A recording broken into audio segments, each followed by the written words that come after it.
Dick Haskell, the man who said during his retirement speech that golfers should smile more, started his own happy path at the age of 10 when he took a walk up the road in his hometown of Ipswich.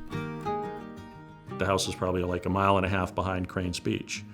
And there was an estate there and a little one-lane road, and Labor and Vane Country Club was this little 9-hole golf course that someone had built. And he just walked up there, would have been less than a mile walk from the house, started caddying, and just got a love for the game from that. After graduating from Bowdoin College, Haskell joined the Country Club and worked for Sports Illustrated as a marketing manager until 1967. When the magazine asked him to transfer to New York, fate had another plan for Haskell. The executive director of the Massachusetts Golf Association at the time, unfortunately, had a health problem. Someone asked my dad, literally, can you do this for 6 months while we figure out what's going to happen next? And 6 months turned into 30 years. It's just the way life works. During his 28-year tenure as executive director, Haskell introduced 6 new championships to the MGA schedule, and in 1976 added the Player of the Year award, which is now named after him. Most significantly, he oversaw the largest expansion under any executive director of member clubs within the MGA. Well, my father started in '69, under 200 clubs, 170, 180 in that ballpark. And then over the 30 years, I think they ended up right around 300. So, quite a period of growth for golf.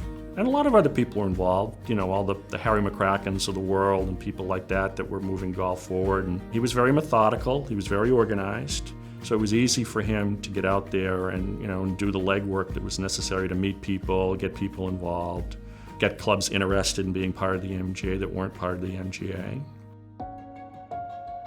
Haskell was way ahead of the curve in many ways as he made Massachusetts one of the first states to implement the USGA's computerized GIN and slope course rating systems in the early 1980s.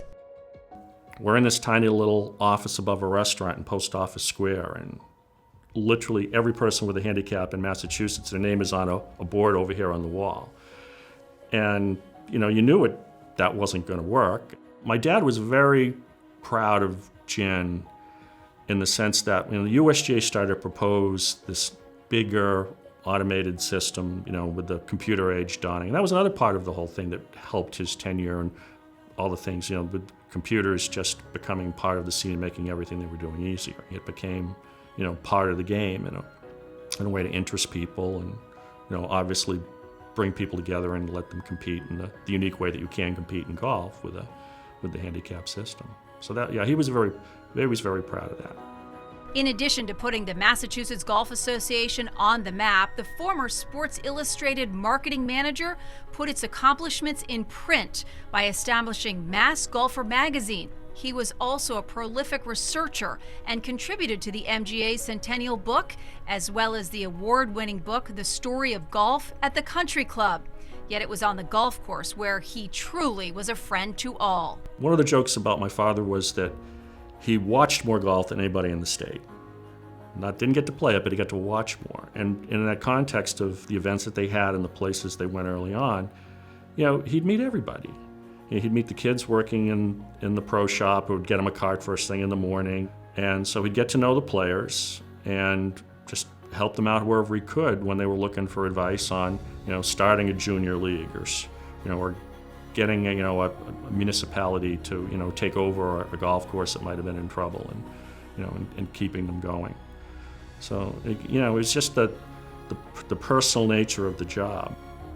For his immense impact on making Mass Golf one of the top state golf associations in the country, and for his role as an ambassador for the game in Massachusetts and beyond, Richard D. Haskell is enshrined into the Massachusetts Golf Hall of Fame.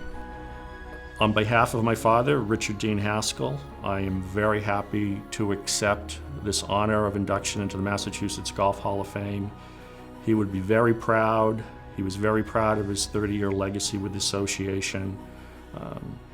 My mother, Betty Haskell, my sister Mary, my brother Stephen, his 5 grandkids, in-laws, cousins that we've been hearing from on this great occasion are all very proud to be part of this event and look forward to coming to the golf house in years to come and seeing his plaque on the wall and letting the future grandkids know about it. It's a great moment and a great experience, and we're all very proud, and I'm sure he is very proud, and thank you very much to the MGA for this great honor.